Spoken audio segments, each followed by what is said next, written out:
আমি আপনাকে যেটা যেটা বলবো সেটা হচ্ছে যে খুবই আশ্চর্য একটা ব্যাপার যে 2রা বা 3 বা 2 বা 3 অগাস্ট আমরা শিক্ষক নেটওয়ার্কের মাধ্যমে দেখেছি অন্তর্বর্তীকালীন রূপরেখা, যেটা আনু ভাই মাত্র বললেন যে তারা ওই ওই আমিও চার সেই তারিখ সংবাদ সম্মেলনটা 4 তারিখে আমি সেই সংবাদ সম্মেলনটা দেখেছি।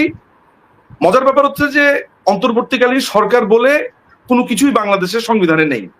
তত্ত্বাবধায়ক সরকার ব্যবস্থাটা বাতিল হয়েছে একটা আইনের বলে, যেটা পেন্ডিং ছিল, যেটা এখন এখন পেন্ডিং আছে, আসলে রিভিউ পিটিশনে আছে, কোনো কিছু ছিল না। এই যে আমরা গণতান্ত্রিক প্রক্রিয়ার কথা বলছি, গণতান্ত্রিক প্রক্রিয়ার কথা বললে একটা অসাংবিধানিক প্রক্রিয়াকে আমরা মদত দিচ্ছি পিপলস ডিমান্ড বলে, যেটাকে চাওয়ার কোনো ধরনের পদ্ধতিও হয়নি, যে একটা গণভোটের আয়োজনও এখন পর্যন্ত হয়নি গত 9 মাসে, যেটা চায় কি চায় না, যেটা সুযোগ ছিল। আচ্ছা, নাম্বার 1 এটা হচ্ছে আমার জায়গাটা।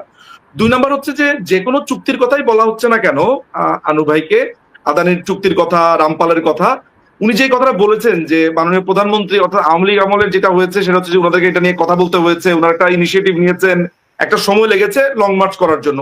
ফেয়ার এনাফ, আই আন্ডারস্ট্যান্ড, এটা আমি বুঝতে পেরেছি। কিন্তু এই যে দাবি দাওয়াগুলো যেগুলো ছিল 5ই অগাস্টের পরে, এই দাবি দাওয়াগুলোকে বাতিল করা কবে হবে?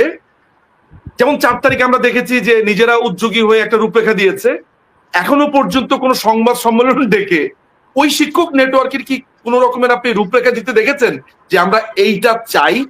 ব্যক্তিগত স্ট্যাটাস তো যে কেউ লিখতে পারে, হ্যাঁ, এটা অ্যাপ্রিসিয়েট করা যায়, অ্যাটলিস্ট উনি লিখছেন, অনেকে তো লেখেনও না। কিন্তু এই যে স্বপ্রণোদিত হয়ে সুমোটো করে, যেটাকে আমরা বলি, নিজে এসে দলবল নিয়ে টিচারদেরকে নিয়ে একটা রূপরেখা দেওয়া, এইটাও তো আমরা কোনো আলটিমেটাম দিতে দেখিনি।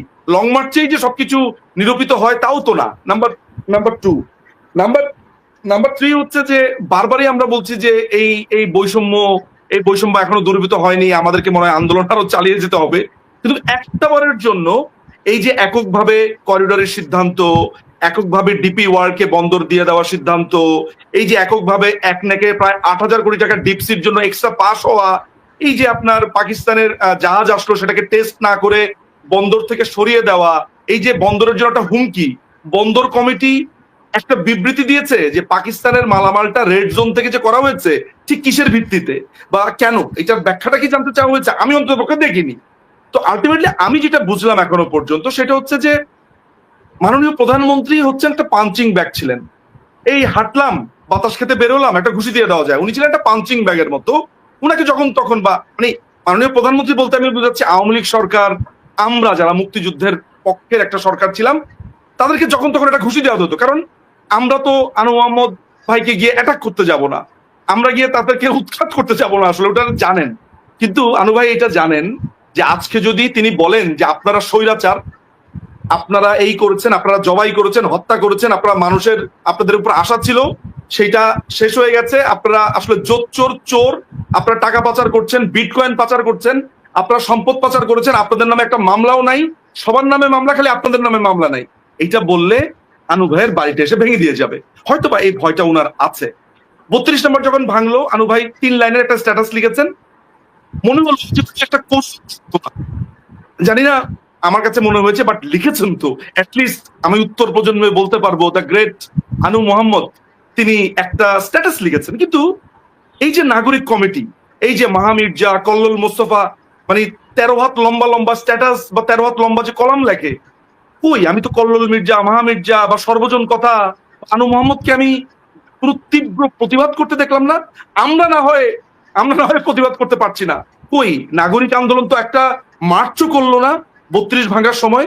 হ্যাঁ, এখন এই কথাটা কেন বলছি, উনাদের কি দায় পড়েছে, ঠেকা পড়েছে কি? না, কোনো ঠেকা পড়েনি।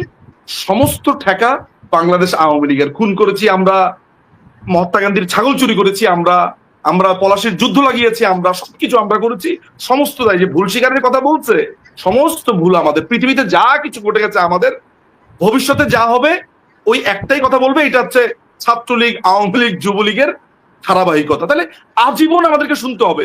তাহলে যে ওরা যে বলছে স্বাধীনতা 2.0, তাহলে স্বাধীনতা 2.0 কেন বলছে? ওদেরকে কেন বলছি না মব সন্ত্রাসী? ওরা তো জবাই করছে, ওরা তো স্বীকার করছে। সো আলটিমেটলি যেটা আমি বুঝতে পারলাম যে আনু ভাইদের যে দুঃখ, এটা খুবই সিলেক্টিভ দুঃখ।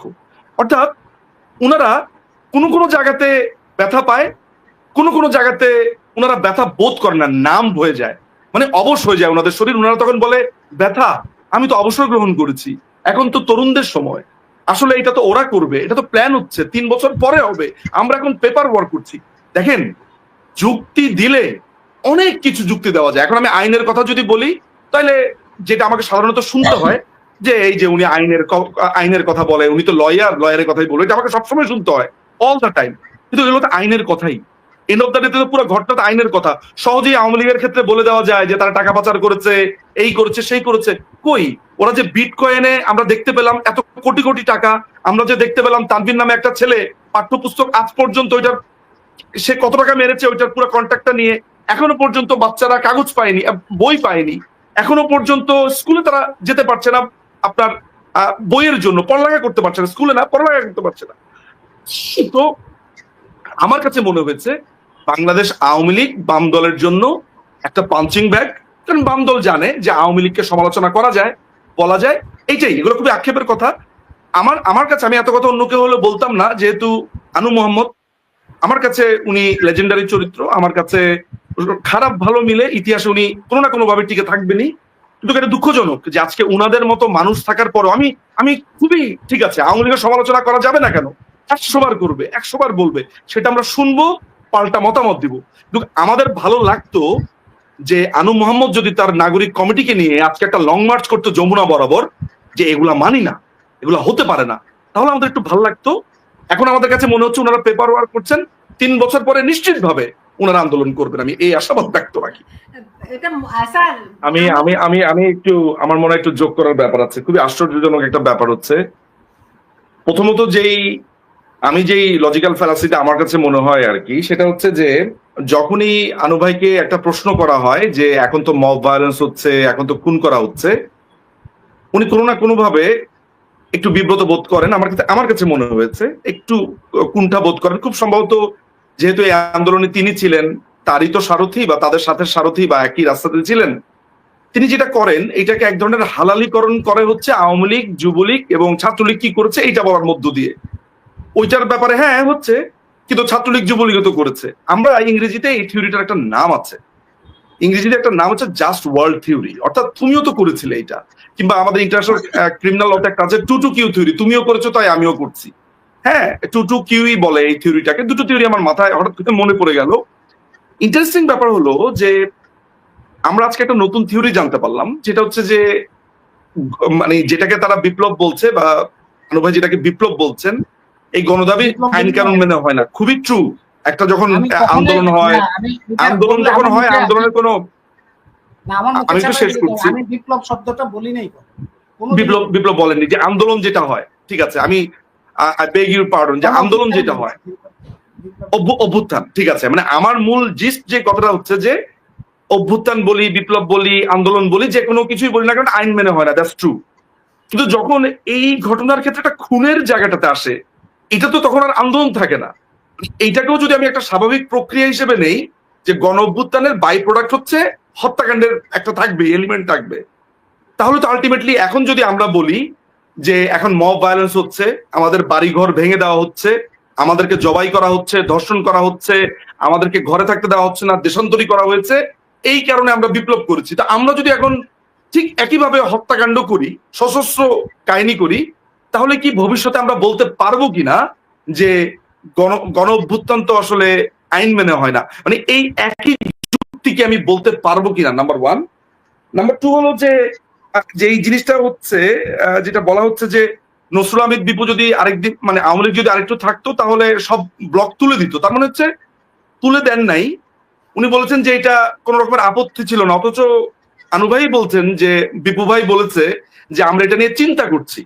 না না না, প্রস্তুতি, চিন্তা করার সিদ্ধান্ত নেওয়া কি এক কিনা? না না, প্রসেস সম্পূর্ণ নীতিগতভাবে তারা সিদ্ধান্ত নিয়েছিলেন, পত্রপত্রিকায় আছে খবর। কই, আমরা তো কোনো কন্ট্রাক্ট দেখতে পাইনি। আপনি কি কন্ট্রাক্টটা দেখেছেন? প্রোডাকশন শেয়ারিং কন্ট্রাক্ট যে রিভাইজ করা হচ্ছে এবং সেখানে যে সুবিধা বাড়ানো হয়েছে, মানে কিন্তু সেই সিদ্ধান্ত কি স্বাক্ষরিত হয়েছে? স্বাক্ষরিত কি হয়েছে? আরে স্বাক্ষরিত হবে কেন?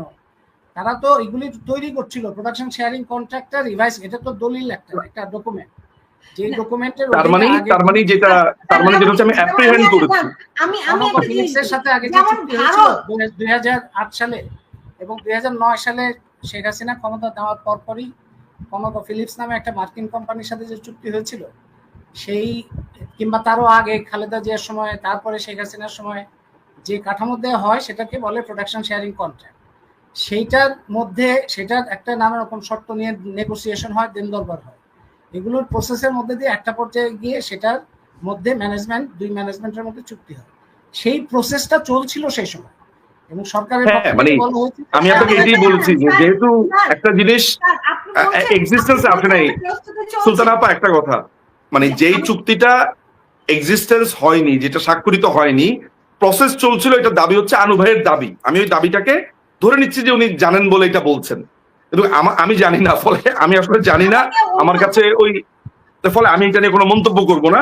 আমার যে জায়গাটা হচ্ছে কথা যে এই যে একটা হাইপোথেটিক্যাল একটা কথা যে যেই চুক্তিটা স্বাক্ষরিত হয়নি কিন্তু স্বাক্ষরিত হতে পারতো, আমি সেটাকে দোষী সাব্যস্ত করছি, মানে যেটা ডিডন্ট টু প্লেস অ্যাকচুয়ালি। কথাটাকে টুইস্ট করবেন না আপনি। আমি বলছি যে যে ডকুমেন্টের উপরে স্বাক্ষর হবে সেই ডকুমেন্টটা রিভাইজ করা হয়েছে তাদের সাথে দাবি অনুযায়ী। এই যে রিভাইজ করাটা, এটা তো একটা পজিটিভ সিগন্যাল যে হ্যাঁ আমরা এটা আপনাদের সাথে একটা নেগোসিয়েশনে যেতে চাই। সেটা রিভাইজ করে কি কি ধরনের শর্ত বাড়ানো হয়েছে সেগুলো পত্রপত্রিকায় এসেছে, এবং তারপরে এগুলি নিয়ে যে সমস্ত প্রসেস, সেই প্রসেসের মধ্যে যাচ্ছিল সরকার। চিন্তা করা না, এটা একটা সক্রিয় তৎপরতাই চলছে। শুধু রামপাল বিদ্যুৎ কেন্দ্রের ক্ষেত্রে আপনারা একটা প্রতিবাদ করেছিলেন, রামপাল বিদ্যুতের ক্ষেত্রে যে ধরনের বিভ্রান্ত সৃষ্টি করে, যেমন ধরেন বলা হয় যে ভারতকে শেখ হাসিনা ট্রানজিট দিয়েছে, আসলে তো দেয়নি, তিনি নীতিগতভাবে সম্মত হয়েছেন, কিন্তু আজকে যখন ভারত ট্রানশিপমেন্ট বাতিল করে দিয়েছে তখন আমরা দেখতে পাচ্ছি আসলে শেখ হাসিনা ভারতকে কোনো ট্রানজিট দেয়নি। তিনি হয়তো সিদ্ধান্ত নিয়েছিলেন, হয়তো প্রস্তুতি নিয়েছিলেন, কিন্তু আদৌতে তিনি দেননি। ফলে দুটোর মধ্যে তো অনেক ফারাক আছে নাকি? ট্রানজিট দেন নাই কে বললো? ট্রানজিটের অনেকগুলো দফা রফা এই সমস্ত জিনিসগুলো কাজগুলো তো অনেক দূর অগ্রসর হয়েছিল, এবং সর্বশেষ তিনি যে সফর করেন জুন মাসে 2 বার গেছিলেন ভারতবর্ষে, সেই সময়ে অনেকগুলো চুক্তি, বিমানবন্দর, সমুদ্র বন্দর, তার নিজের ভাষ্য, শেখ হাসিনার নিজের বক্তব্যই ছিল যে এই সমস্ত বন্দরগুলো আমি ভারতকে ব্যবহার করতে দিয়েছি। এটা তার বক্তব্য, এটা আপনারা খুঁজলে পাবেন। কিন্তু এগুলি তো আপনারা একটা থেকে আরেকটা গেলে তো হবে না। শেখ হাসিনার সেই শাসনামলে যেটা আমার মূল কথাটা হচ্ছে যে তিনি করেছেন, তারা করেছে, সুতরাং আমরা করছি, এইভাবে জাস্টিফাই করা, এইটা আমি মোটেই জাস্টিফাই করতে যাচ্ছি। আমি বলছি যে ওই কালচার থেকে আমরা বেরোতে পারছি না এখন পর্যন্ত, যে কারণে আমাদের এখনো প্রতিবাদ করতে হচ্ছে, এখনো সমালোচনা করতে হচ্ছে, এবং আমাদের এখনো লড়াইয়ের মধ্যেই থাকতে হচ্ছে। আমার কাছে মনে হয় প্রতিবাদটা সেরকম দেখি না, কারণ ধরেন আপনি গণতান্ত্রিক জোটের কথা বলছেন, কিন্তু আপনি খনিজ সম্পদ কমিটি, সেই কমিটিটা তো দেখি না। আজকে স্যার আপনি বলছিলেন কি যে দেখুন, প্রথম নড়াচড়া করার সময় যদি আমরা প্রতিবাদ করি বেশি জোরালো ভাবে, সেটা সঙ্গত হয় না, যুক্তিসম্মত না, আমি এগ্রি। কিন্তু এই সরকার গত 9 মাসে কতগুলি রাষ্ট্র বিরোধী সিদ্ধান্ত নেয়ার কথা বলছে। আপনি দেখেন করিডোর দেওয়ার কথা বলছে, তারা গ্যাস রপ্তানির কথা বলছে, তারা এমন এমন জিনিসপত্র, তারা মুক্তিযুদ্ধের উপর চরমতম আঘাত করছে, একটি প্রতিবাদ তারা করছে না। এত ঘটনা এত অল্প সময়ের মধ্যে তো কখনো হয়নি। তাইলে আপনি যদি বলেন যে এখন যে নড়াচড়া করছে, মানে সামান্য প্রথম চোটেই যদি প্রতিবাদ করেন, তাহলে জিনিসগুলো যে মাত্রায় হচ্ছে সেই মাত্রায় প্রতিবাদ হচ্ছে। আপনারা ওই প্রতিবাদটা আপনাদের চোখে পড়বে না, কারণ আপনারা একটা মাথার মধ্যে একটা জিনিস নিয়ে আছেন, তো সেই জন্য পড়বে না। কিন্তু আপনারা করলে ঠিক হবে না স্যার। না, অবজেক্টিভলি যদি দেখেন, না যে আপনি বলছেন যে কিছুই হচ্ছে না, আপনি এই পত্রপত্রিকা গত 1 মাসের 2 মাসের পত্রপত্রিকা দেখেন না। এটা অন্তর্বর্তী সরকারের লোকজন বরঞ্চ আমাদের উপরে খুব বিরক্ত, ক্ষুব্ধ যে আমরা এই সমালোচনা করছি যেটা আওয়ামী লীগের পক্ষে যাচ্ছে। এখন এই যে প্রক্রিয়াটা, এটা আপনি তেল গ্যাস খনিজ সম্পদ বিদ্যুৎ বন্দর রক্ষা কমিটির কথা বললেন, তেল গ্যাস এই রক্ষা কমিটি কোথায়, এই সমস্ত কথাবার্তা, এই যে প্রশ্নটা, এই প্রশ্নটা ঠিক নির্দোষ প্রশ্ন না, এটা হলো একটা খোঁচা দেওয়ার জন্য প্রশ্ন। না স্যার, না স্যার, জাতীয় কমিটি যখন আমরা লং মার্চ করি, এখন কেন লং মার্চ হচ্ছে না? লং মার্চ করার জন্য, যেমন রামপালে আমরা লং মার্চ করেছি প্রথম 2013 সালে, রামপাল নিয়ে প্রোগ্রাম শুরু হয়েছে 2010 সালে। তারপরে এটা নিয়ে আমাদের ইনভেস্টিগেশন হয়েছে, কাজকর্ম হয়েছে, তর্ক বিতর্ক হয়েছে, আলোচনা হয়েছে, সেমিনার হয়েছে, গবেষণা হয়েছে, তারপরে সেগুলি নিয়ে অর্গানাইজ করে তারপরে আমরা এই লং মার্চ করেছি 2013 সালে। এটা তো চট করে আপনি বললেই তো আর হবে না। আর তেল গ্যাস খনিজ সম্পদ বিদ্যুৎ বন্দর রক্ষা জাতীয় কমিটি সম্পর্কে একটা তথ্য আপনাদের বলি। আমি সদস্য সচিব ছিলাম, মূল দায়িত্বে ছিলাম। 2020 সাল থেকে আমি সেই দায়িত্বে আর নাই। সেই কারণে ওই তেল গ্যাস খনিজ সম্পদ বিদ্যুৎ বন্দর রক্ষা জাতীয় কমিটি, যেটা এখন এটা অবশ্যই প্রাসঙ্গিক খুব, সেটা ভূমিকার কথা আমি এখন বলার এখতিয়ার রাখি না। কিন্তু আমি অবশ্যই আশা করি যে জাতীয় কমিটির যারা শরিক রাজনৈতিক দল আছে, বাম দলগুলো আছে, তারা নিশ্চয়ই এটা নিয়ে কর্মসূচি, এবং তারা বাম দলগুলো ইতিমধ্যে করিডোর বলেন কিংবা এই যে অন্যান্য যে সমস্ত তৎপরতা, প্রত্যেকটা নিয়েই বাম গণতান্ত্রিক জোট ইতিমধ্যেই বিভিন্ন কর্মসূচি দিয়েছে। এবং গণতান্ত্রিক অধিকার কমিটি, যেটাতে আমি আছি এখন, সেটা থেকেও কর্মসূচি দেওয়া হয়েছে। এবং সামনে নিশ্চয়ই আরো বৃহত্তর কর্মসূচি আসবে। যদি সরকার ওই পথে যায় অবশ্যই আসবে, কারণ এখানে সাম্রাজ্যবাদ হোক। এখনো 3 বছর বাকি আছে, কাগজপত্র রেডি করতে 3 বছর সময় লাগে। নিজুম মজুমদার স্যার, আমি প্রাসঙ্গিক ভাবে প্রশ্নটি আসে যে প্রক্রিয়ায় সবকিছু সুলতানা আপা, আমি একটু বলি, এখনো তো 3 বছর যায়নি, আপনি কেন ওনাকে বলছেন? উনি 3 বছর পরে লং মার্চ করবেন। কারণ আওয়ামী লীগের আমলে 2010 সালে ভেবেছেন, 2013 সালে না। খোঁচা দিয়ে কথা বলেন না, আমাদের দেশকে রক্ষা করতে সেই পর্যন্ত শোভন না। কারণ এটা আমি বলছি যে সেই সময় এরকম হয়েছিল, তার অর্থ এটা না যে এখন সরকারকে বাধ্য করার জন্য লং মার্চে বাধা কোন জায়গাতে? এখন তো মাননীয় প্রধানমন্ত্রী শেখ হাসিনা নেই, এখন তিনি নেই, কথাবার্তা হচ্ছে, মিটিং হচ্ছে, নিশ্চয়ই কর্মসূচি কথাবার্তার পর্যায়ে আছে। তারা এখন খুব দ্রুত কর্মসূচি চাচ্ছেন। জি, না বটে কথাবার্তার পর্যায়ে আমরা আছি, পানচিনি হবে, এখানে দুই পক্ষ দেখতে আসবে। তখন আপনারা বলেছেন যে এই যে কর্মসূচি, এটা বিএনপি জামাত অমুক এই সমস্ত বলতে। তো এইটা আমার মনে হয় যে এখান থেকে বের হওয়া দরকার যে জাতীয় স্বার্থটা যদি আপনার কেন্দ্রে থাকে, তাহলে যে সরকারই আসুক না কেন, এটা যে নামেই আসুক, বৈধ অবৈধ যেভাবেই হোক, নির্বাচিত অনির্বাচিত, জাতীয় স্বার্থ প্রশ্ন আসলে সেটার ব্যাপারে যদি একটা নিজস্ব অবস্থানটা খুব কনসিস্টেন্ট না হয়, সেখানেই সমস্যা হয়। যে দল হিসাবে যদি ভাগ হয়, যে হ্যাঁ আমাদের সময় এটা হয়েছিল, আমাদের সময় এটা হয়েছিল। স্যার, আমি আপনার সঙ্গে যাই হোক, আমাদের 40 মিনিট হওয়ার কথা। আমি পরিস্থিতি এটি আওয়ামী লীগ কোনোভাবেই দায় এড়াতে পারে না। সেই ক্ষেত্রে আওয়ামী লীগের কোনো সংশোধন, তাদের রিফরমেশন আছে কিনা, নিজুম মজুমদার, এই প্রশ্নটি আপনার কাছে আমি রাখলাম। কিন্তু তার আগে আনু মোহাম্মদ, মানে দেখুন, আমরা শুনতে পাচ্ছি প্রফেসর ইউনূস ডিসেম্বর থেকে জুনের মধ্যে নির্বাচন দেবেন বলে বলছেন, কিন্তু বিভিন্ন মাধ্যম থেকে খবর আছে তিনি আসলে সময় ক্ষেপণ করছেন, তিনি আসলে কোনো নির্বাচন দেবেন না। এরই মধ্যে আমরা দেখছি ভারত পাকিস্তান যুদ্ধ শুরু হয়ে গেছে, এর ঢেউ আমাদের অঞ্চলে এসে লাগবে। এবং মিয়ানমার সীমান্তে আমরা দেখেছি যে রোহিঙ্গারা, রাখাইনরা, তারা এর মধ্যে সশস্ত্র যুদ্ধের প্রস্তুতি নিচ্ছে, তারা ট্রেনিং করছে। তো আমরা আসলে সেই পর্যন্ত সময় আপনারা পাবেন কিনা, যাতে করে এই দেশের স্বাধীনতা সার্বভৌমত্ব রক্ষা পায়? এর মধ্যে আমরা কিন্তু আক্রান্ত। পররাষ্ট্র উপদেষ্টা স্বীকার করেছেন যে মিয়ানমার সীমান্তে এরই মধ্যে আমাদের দখলে নাই, এরা বহির্শক্তির নিয়ন্ত্রণ করছে। তিনি এদের কথা বলেছেন, যাই হোক, আমাদের নিয়ন্ত্রণে যে নাই সেটা তিনি স্বীকার করেছেন। এখন আপনারা আসলে যে প্রক্রিয়ায় অগ্রসর হতে চাচ্ছেন, তাতে করে আমরা এই দেশকে, এই দেশের সার্বভৌমত্ব রক্ষা করতে পারবো কিনা? ডক্টর মোহাম্মদ ইউনূসকে এখন পর্যন্ত কি আপনারা হুঁশিয়ারি দিয়েছেন? কারণ এই জুলাই আন্দোলনের আমি মনে করি আপনি অনেক বড় একটা স্টেক হোল্ডার, যদিও কোথাও আপনাকে আপনার উপস্থিতি আমি দেখতে পাই না। কিন্তু আজকে দেশ যখন হুমকির মুখে পড়ছে বা আমার স্বাধীনতা সার্বভৌমত্ব বিপন্ন হবে, তখন তো দায় আমার প্রিয় শিক্ষকের উপরে যাবে। স্যার, অবশ্যই যাবে, অবশ্যই। সব জনগণের সবারই দায় আছে। আপনি প্রবাসে থাকলে আপনারও দায় আছে, প্রবাসে থাকলেই তার দায় থেকে এড়াতে পারবেন। সেখানে এই বিষয়টা নিয়ে মানুষকে জানানো, প্রথমত তথ্য প্রকাশ করা সুনির্দিষ্টভাবে, এবং তারপরে পাবলিক অপিনিয়ন অর্গানাইজ করা, তারপরে প্রোটেস্ট এবং অন্যান্য জিনিসগুলো অর্গানাইজ করা। সেগুলো তো ধাপে ধাপে হচ্ছে, অনেকগুলো সংগঠন কাজও করছে। এটা নিয়ে আপনি চিন্তিত থাকেন না। এটা বাংলাদেশে বহু মানুষ আছে যারা দেশের জাতীয় স্বার্থেই কাজ করে, বহু সংগঠন আছে যারা দেশের জাতীয় স্বার্থে কাজ করে। তারা জুলাই গণ অভ্যুত্থানেও একটা ভয়ঙ্কর আক্রমণ কিংবা প্রাণঘাতী তৎপরতা কিংবা এই যে নির্বিচার হত্যাকাণ্ড, সেটার কারণে, কিংবা দীর্ঘদিন ধরে অনির্বাচিত নির্বাচনের নামে জোর জবরদস্তি করে ক্ষমতায় থাকা, কিংবা এই যে সম্পদ লুণ্ঠন এবং পাচার, কিংবা এই যে বিভিন্ন ধরনের প্রকল্পের নামে ভয়াবহ, এগুলির কারণে যে ক্ষোভটা জমা হয়েছিল, সেইটার থেকেই যে প্রতিবাদ যারা করেছেন, তারা এখনো, তাদের একটা বড় অংশই এখন পর্যন্ত জাতীয় স্বার্থের পক্ষে, এবং সরকারের যে কোনো ধরনের সমস্যা হচ্ছে, অন্যায় হচ্ছে, কিংবা সরকারের নিষ্ক্রিয়তা দেখা যাচ্ছে যে সমস্ত তৎপরতার মধ্যে, সেগুলির বিরুদ্ধে তারা সোচ্চার আছেন এবং সামনে অবশ্যই সোচ্চার থাকবেন। আপনি নিশ্চিন্ত থাকেন, চিন্তা করবেন। স্যার আমাদের তো 40 মিনিট থাকার কথা, আমাদের তো সময় চলে গেছে। আমার আরো কয়েকটা প্রশ্ন আছে, নিজুম মজুমদার বেশি সময় নিয়ে প্রশ্ন শেষ হবে না, প্রশ্ন আপনি আরেকটা প্রোগ্রাম করেন। না না সময় তো নির্দিষ্ট স্যার। আচ্ছা শেষ প্রশ্ন আপনি করছি যে আপনি বলেছেন বিভিন্ন সময় যে আওয়ামী লীগ সরকার ভারতের বিরুদ্ধে বিভিন্ন রকম চুক্তি করেছে, হ্যাঁ, তো এই সরকার এখন পর্যন্ত একটি চুক্তিও প্রকাশ করলো না, গোপন চুক্তি। কোথায় সেই গোপন চুক্তি?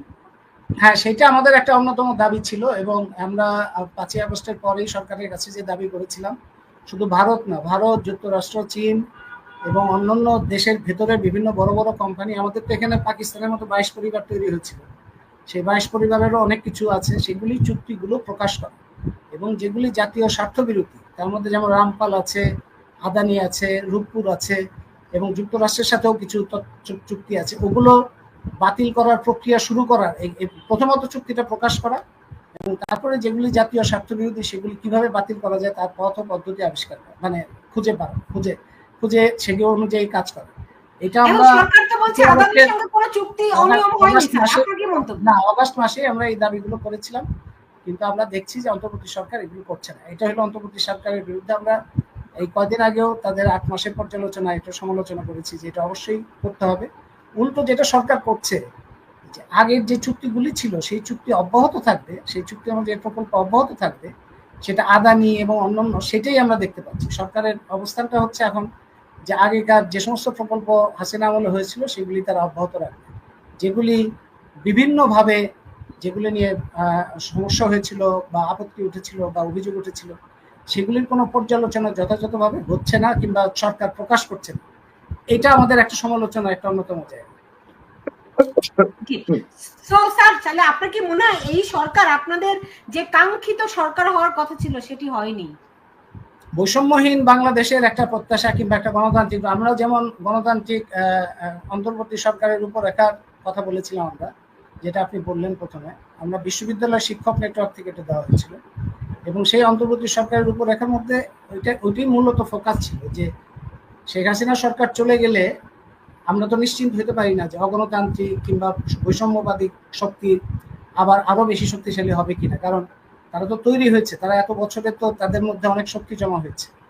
সুতরাং গণতান্ত্রিক রূপান্তর কিভাবে হতে পারে সেটা নিয়ে আলোচনা, তো সেই ক্ষেত্রে অনেক ঘাটতি আছে এবং এখনো আমরা দেখতে পাচ্ছি যে বৈষম্যবাদী যে সমস্ত শক্তি তাদেরই তৎপরতার দাপট দেখা যাচ্ছে। সুতরাং বাংলাদেশের মানুষ হিসেবে বাংলাদেশের ভবিষ্যৎ প্রজন্মের স্বার্থ দেখতে গিয়ে, বাংলাদেশের স্বার্থ দেখতে গিয়ে আমাদেরকে যে এখনো লড়াইয়ের মধ্যে থাকতে হবে, এটা আমরা বুঝতে পারছি। জি, শেষ করব। নিজুম মজুমদার যদি শেষ কিছু বলতে চান। অনেক ধন্যবাদ। নিজুম মজুমদার ওই খোঁচা মারার অভ্যাসটা থেকেই গেল, কিন্তু এই কথাগুলো ঠিক সুবিচার হলো না, কারণ আওয়ামী লীগের 15 বছরের শাসন, 15 বছরের মধ্যে 10 বছর হচ্ছে অনির্বাচিত সরকার, মেয়াদ উত্তীর্ণ সরকার। তো তারা ক্ষমতায় টিকে থাকার জন্য তাদের সাপোর্ট বেস অনির্বাচিত কিভাবে, এটা এখন তো আরেকটা আলোচনা চলে যাচ্ছে, কিভাবে অনির্বাচিত? 2014 2018 কনস্টিটিউশন অনুযায়ী ইলেকশন হয়েছে, হ্যাঁ, কনস্টিটিউশনে যেভাবে আছে হবে না মানুষ। যাই হোক, আমার মন্তব্য বললাম, আপনি বলবেন যে নির্বাচন হয়েছে, সেটি সমস্যা। এই সময়কালে এটা আমি তো সংবিধানের বাইরে কোনো কথা বলছি না। হ্যাঁ, এই পুলিশ, আর্মি কিংবা র্যাব, তারপরে হেফাজতে ইসলামের মতো বিভিন্ন সংগঠন, এগুলিকে নানানভাবে প্রোটেকশন এবং প্যাট্রোনাইজ করে করে যেগুলি হয়েছে এবং এই যে বিভিন্ন ধরনের ব্যবসায়িক গোষ্ঠী, সেটা তো স্বীকার না করলে হবে না। এবং এইটা 15 বছরের যে প্রভাব, সেই প্রভাব থেকে সেটার একটা ধারাবাহিকতা থাকে। আমার কাছে সবচেয়ে বেশি মনে হয় যে মুক্তিযুদ্ধের চেতনা, যেটা আমি 2রা আগস্টে বলেছিলাম, যে মুক্তিযুদ্ধের একটা আওয়ামী লীগ যে মাত্রায় ক্ষতি করেছে মুক্তিযুদ্ধ চেতনা, সেটা আর কেউ করতে পারেনি। কারণ এই মুক্তিযুদ্ধের চেতনা একটা ব্যানার লাগিয়ে কিংবা সেটাকে বর্ম হিসেবে ব্যবহার করে যে কাজগুলি করেছে, এটা মুক্তিযুদ্ধের চেতনার সম্পূর্ণ বিরোধী। তো সেই কারণেই মুক্তিযুদ্ধের চেতনা গত 9 মাসে তো দেখলাম না অন্য কেউ এসে মুক্তিযুদ্ধকে ধারণ করবে। এটাই আমি এটা বলতে যাচ্ছিলাম আসলে। হ্যাঁ, মুক্তিযুদ্ধ ধারণ করার মতো শক্তি বাংলাদেশের দুর্বল হয়ে গেছে। এবং যেটা নিজম বললেন যে আওয়ামী লীগের সমালোচনা করলে কোনো আক্রমণ হইতো না, আমি নিজে আক্রান্ত হয়েছি, আয়না ঘরের মতো ঘটনা ঘটেছে, বহু রকম বন্দী, গুম, খুন, তার শেষ নাই, ক্রস ফায়ার হয়েছে, এগুলি তো অস্বীকার করলে হবে না। বিশ্ববিদ্যালয়ের শিক্ষক নেটওয়ার্ক নিয়ে নিজম যেটা বললেন, বিশ্ববিদ্যালয়ের শিক্ষক নেটওয়ার্ক এই মাত্রায় যে সক্রিয় হলো, সেটা হলো শিক্ষার্থীদের উপরে যখন পাইকারি আক্রমণ হচ্ছিল ঢাকা বিশ্ববিদ্যালয়ের অন্যান্য জায়গায়, সেই সময় তাদের পাশে দাঁড়ানোর মধ্যে দিয়ে বিশ্ববিদ্যালয়ের শিক্ষক নেটওয়ার্ক সক্রিয় হয় এবং পাইকারি মামলা হচ্ছে। হ্যাঁ, বিশ্ববিদ্যালয় শিক্ষক নেটওয়ার্ক থেকে 4 তারিখ সরকারের রূপরেখা দেওয়াই হয়েছিল এই আশঙ্কায় যে এটা অগণতান্ত্রিক শক্তি নানা রকম ভাবে সমাজে আছে, তাদের উত্থান হবে। এবং এরপরে বিশ্ববিদ্যালয়ের শিক্ষক নেটওয়ার্ক কিছু করেন, এটা একদমই ভুল কথা। বিশ্ববিদ্যালয়ের শিক্ষক নেটওয়ার্ক এরপরে তাদের অবস্থান প্রকাশ করেছে, এরপরে ক্রিটিক করেছে, এরপরে এখন পর্যন্ত বিশ্ববিদ্যালয়ের শিক্ষক নেটওয়ার্কের তৎপরতা আছে। মাহমির্জা কল্লোল মোস্তফা লেখেন না, এটা আমি খুবই অবাক, কারণ মাহমির্জা কল্লোল মোস্তফার লেখা সারাক্ষণই প্রকাশিত হচ্ছে এবং সেগুলি পাবলিকলি সমস্ত জায়গায় প্রকাশিত হয়। এবং গণতান্ত্রিক অধিকার কমিটি থেকে এর মধ্যে প্রেস কনফারেন্স, সভা সমাবেশ অনেকগুলো হয়েছে, যে সমস্ত ইস্যুগুলো আপনারা বললেন সেগুলিকে কেন্দ্র করে। সুতরাং আমাদের দিক থেকে সক্রিয়তা আগে যেমন ছিল এখনো সেই সক্রিয়তাই থাকতে হচ্ছে এবং থাকবো আমরা। এটা আমাদের দায়িত্বের মধ্যে পড়ে, এটা কোনো মহান কিংবা বিশেষ কোনো ঘটনা না। সাধারণ নাগরিক হিসেবে আমাদের দায়িত্ব, সেই দায়িত্ব আমরা পালন করি, এই আমরা বলতে পারি। বুঝতে পেরেছি। আসলে যে শিরোনামটি আমি করেছি যে জুলাই কি দিল কি নিল, আসলে কোনো কিছুই পেল না, একটা ঘোড়ার ডিম হলো আর কি। যেহেতু আনু স্যার বললেন যে এই আন্দোলন সংগ্রাম অব্যাহত রাখতে হবে, তাই না? এটা আসলে আমাদের কিছুই দিল না, বরং আমি তো বোধ করি আমার ইতিহাস, আমার অস্তিত্ব, আমার স্বাধীনতা, সার্বভৌমত্ব কেড়ে নেওয়ার চক্রান্ত হচ্ছে। ফলে আমরা আসলে মানে এতগুলি প্রাণ গেল যাকে তাড়ানোর জন্য, যাদেরকে তাড়ানোর জন্য, বিনিময়ে আসলে আমরা কিছু তো পেলামই না, যতটুকু আমাদের ছিল। সেই চক্রান্ত সফল হবে না। এবং আওয়ামী লীগের মধ্যে যারা লেখক, শিল্পী, বুদ্ধিজীবী ছিলেন তারা যদি আগে একটু সরব থাকতেন, একেবারে যদি ধস না নামতো, তাহলে পরিস্থিতি এত খারাপ হতো না। তাদেরকে আমি এখনো অনুরোধ করি যে তারা যেন এখন একটু সরব হন এবং কথাবার্তা বলেন, তাহলে আমরা সম্মিলিতভাবে বাংলাদেশের ভবিষ্যৎটাকে যথাযথভাবে অগ্রসর করতে পারবো। স্যার, বাংলাদেশে কেউ তো এখন কথা বলতে পারছে না, সবাই আতঙ্কিত। আমি একটা গেস ঠিক করতে পারি না বাংলাদেশের, বলে যে তারা ভয় পায় যে কখন এসে মেরে ফেলে যায়। আপনি জানেন আজকেও একজন পুলিশ কর্মকর্তার মরদেহ পাওয়া গেছে তার চেয়ারের উপর বসা। কেউ কথা বলতে ভয় পায় স্যার। হ্যাঁ, ভয় পাইলে ভয় পাওয়ার, এটা আওয়ামী লীগ আমলেও বলতাম, এখনো বলি, ভয় পেলে বা আতঙ্ক ছড়ানো আওয়ামী লীগের দোষ। আওয়ামী লীগের, আর আপনি যেভাবে বললেন এটা তো আসলে এভাবে পুরো জিনিসটাকে টুইস্ট করা ঠিক না। আওয়ামী লীগ সবকিছু করেছে, সব অপরাধ করেছে, সেটা তো আওয়ামী লীগ কিন্তু 15 বছরের একটা দীর্ঘ সময়, সেটার দায়িত্ব আওয়ামী লীগকে নিতেই হবে। এবং সেই সময় যদি লেখক সরব থাকতেন, সেই সময় যদি সবাই লাভে লোভে আত্মসমর্পণ না করতেন, তাহলে আওয়ামী লীগও হয়তো এত ভুল করতো না এবং তখন হয়তো পরিস্থিতিটা অন্যরকম থাকতে পারে। সেইটা এখনো ওই মাত্রা যেন না থাকে। আর ভয় দূর করার জন্য প্রধান কাজ হচ্ছে সরব থাকা, সক্রিয় থাকা। নিষিদ্ধ করার কথা বলছে, সেটা তো যারা বলার তারা তো বলবে, এটা তো বলে। নিষিদ্ধ করে যে কোনো লাভ হয় না সেটা তো জামাতে ইসলাম দেখেই বোঝা যাচ্ছে। নিষিদ্ধ করলে রাজনীতি চলে যায় না, তো সমাজের মধ্যে রাজনীতি থাকে। রাজনৈতিকভাবে মোকাবেলা করা, মতাদর্শিকভাবে মোকাবেলা করাই হচ্ছে প্রধান। সেই শক্তিটা অর্জন না করলে তো আমরা যারা জনস্বার্থ বিরোধী গোষ্ঠী তাদেরকে থেকে আমরা বাংলাদেশকে রক্ষা করতে পারবো। তো ঠিক আছে, শেষ করি। আপনাকে অনেক ধন্যবাদ স্যার, আমাদের আজকে সময় দিয়েছেন। নিজুম মজুমদার, আপনাকেও অনেক ধন্যবাদ জানাচ্ছি। শেষ পর্যন্ত ওই কথাই হইলো আসলে যে যা হয়ে গেছে তো হয়ে গেছে, এখনো সময় আছে আমাদের ঘুরে দাঁড়ানোর, এখনো সময় আছে। আমরা যে অন্যায় অবিচার চলছে, শুধুমাত্র এই 9 মাসে নয়, আমি আনু মোহাম্মদের সঙ্গে যুক্ত করে বলি যে এর আগেও গত আওয়ামী লীগের আমল থেকে শুরু করে তারও আগে যদি যাই, গত 53 বছরে স্বাধীনতার পর থেকেই বিভিন্ন সময় অনেক অন্যায় অবিচার আমাদের হয়েছে। কিন্তু আমরা এইবার যেন একটু নিজেদেরকে সংশোধন করতে পারি, নিজেদের পথটিকে আমরা যেন নিজের ভালো অন্তত বুঝতে শিখি এবং সেই মতো আমরা অগ্রসর হতে পারি, এই প্রত্যাশা আমি রাখছি। বাংলাদেশের মানুষের জয় হোক। আপনাদের দুজনকে অনেক ধন্যবাদ জানাই।